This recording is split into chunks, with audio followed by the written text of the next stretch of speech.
Thank you, Joseph, for making us cry this morning. That was very moving. Joe Lindsley is quickly becoming an American treasure in broadcasting.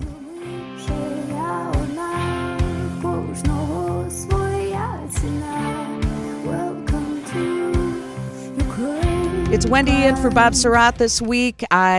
He will return on Monday. We go live now to Ukraine and Joseph Lindsley. Good morning to you, Joseph. Wendy, good morning from Kiev.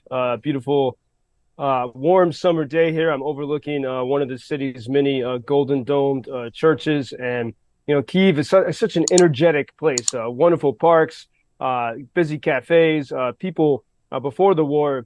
Really, I think one of the most innovative and interesting cities in the world. And you still see that today. I was just having great meetings with people working on making better drones, people working on how to better tell the story of Ukrainians in Washington, you know, in the West. And so it's such a dynamic, energetic city. But for many places throughout Ukraine, through the night, it was once again a sleepless night. You know, the attacks, I mean, every attack is horrible, but we're seeing something, a new level of atrociousness. The Russians are now bombing what they can't have. For example, you know, the way the recent attacks on the city of Odessa, that pearl of the Black Sea. You know, Ukraine has proved its strength and sort of the righteousness of its cause. And so now we see the Russians kind of lashing out in what I think and what people here think is a sign of weakness from Moscow. In the night, they hit grain supply in the Odessa region. So that city of Odessa is a major port city. It's a beautiful city on the Black Sea. And the surrounding land to the southwest is called Bessarabia. A very poetic name. Many different tribes and cultures have crossed that land through history. It's home to flamingos, vineyards, marshes, and this town called Ishmael, as in like the first line of Moby Dick, call me Ishmael. That town was named for an Ottoman sultan. And it's a reminder of how long that land has been contested and fought over. That town of Ishmael is a port. It's the last port city on the European river called the Danube, that famous river that goes through Vienna and Budapest. And last night, the Russians hit grain facilities near that city of Ishmael on the Danube River, and people in Romania across the Danube River were filming those attacks. So Romania is not only part of the European Union, but it's also a NATO country. And, you know, we've seen that when the Russian missiles are not often very precise, and very easily we could have a disaster with a missile hitting into NATO territory.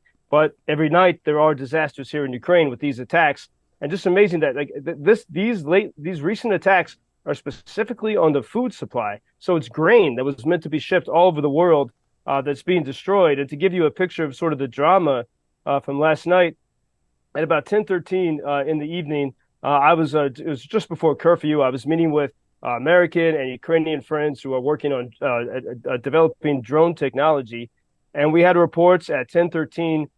PM that these Iranian suicide drones had taken off from a Russian airfield deep within Russia. About 15 minutes later, we had reports of explosions in the eastern city of Kramatorsk. 11:12 p.m. explosions in the northern city of Sumy. And then at 12:54 a.m., reports of the S-300 missiles heading for the city of Zaporizhia. Meanwhile, people are tracking these Iranian suicide drones. By now, it seems that they're moving toward the shipbuilding city of Mykolaiv. And then we had at about 1:20 in the morning reports that over the waters of the Black Sea, there were 4 pairs of kamikaze drones. These Iranian suicide drones heading toward Bessarabia, heading toward Ishmael. We had reports of unknown aerial vehicles over the Zaporizhia region. And then at 1:30 in the morning, this large group of Shaheed drones entered into the mouth of the river Danube, moving toward Ishmael.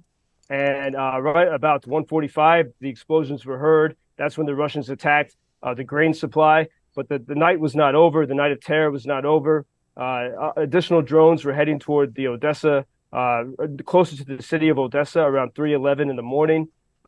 20 minutes later, there were explosions. Air defense was working. Of course, every time air defense works, that does mean Ukraine's supply of air defense is being depleted. So that is something always to remember. And we had all clear at about 4:53 in the morning. We did see plenty of destruction through the night. And then in Kharkiv at about 9 o'clock this morning, Kharkiv is, well, before the big war, it was the second biggest city in Ukraine, 30 miles or so from Russia.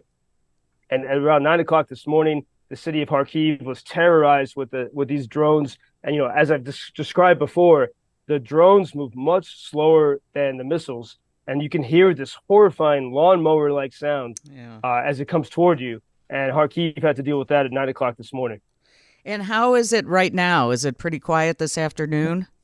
It is, and when I spoke with you yesterday, you could hear the air alarm going off. That was sometimes every time there's an alarm, you immediately check your different sources. You text people, you look at different Telegram channels to see what the nature of the threat is. Yesterday, that was due to Russian training flights of Russian MiGs. Anytime those jets are in the air, the alarms are triggered throughout the country because they can carry the hypersonic missiles, which can only be stopped by the U.S. Patriot, American-made Patriot batteries. So it's calm here, but it's always like, for example, this morning I had breakfast with a journalist from Odessa. He's a great character named Vladislav Davidson. He and his wife live in Paris and New York, but Odessa is their home. And he came back here. He'd been gone for a few months, and we were, having a conversation about the nature of the war. And then when I mentioned Odessa, all of a sudden he looked like he'd seen a ghost, and he looked like he was going to be sick. And he said, you get used to talking about the war, and you can talk about, we all know how horrible all these attacks are. But when he thinks about the attacks on his home city, it feels different. And he said a few weeks ago that, the Russians hit, when they hit that cathedral in Odessa, they also hit the House of Scientists, a beautiful building from over a century ago, a symbol of Odessa's sort of philosophical and intellectual life. And they hit this beautiful historic building, and within it, and many people saw this photograph, there was a piano amid the rubble. And Vladislav Davidson said that, his sister used to play that piano, and just seeing that, it's weird. You can sort of find you can go along with your day and sort of make this, it's kind of normal, this war every single day. But I think everyone has those moments when you feel like you've seen a ghost and you say, how is this really possible? And so I witnessed that over that meeting this morning. And it's the same, when we think about, just destroying grain supply, we think of all the people that are starving in the world, and any country that would just send missiles, these pieces of metal from Russia sent to destroy food that people can eat. If anyone forgets who we're dealing with Russia, these are all reminders of what's at stake here. Thank you for that update. It's terrible. You can go to Ukrainian-freedom-news.com, also a YouTube channel as well to check things out. Joseph, I hope the rest of the night is quiet for you. And Wendy, could I mention quickly, if I don't mind, the big need Ukrainians need are drones. While they wait for fighter jets from America, they need drones. And my friend Max Burtsev in Kharkiv, his group called Volontarska UA, they're trying to raise $25,000 for a Striker drone to use in Donbass near Bakhmut to help take back territory. So if anyone wants to help this cause, UkrainianFreedomNews.com PayPal option, because it's for a drone that will actually be used to strike the invaders. Max and his team would really appreciate that support at UkrainianFreedomNews.com. And there's an Accelerate Victory button you can just click on and get more information. All right. We'll talk to you tomorrow, Joseph. Stay safe. Thank you, Wendy. Until tomorrow. Thank you for introducing Ukraine on your social media pages.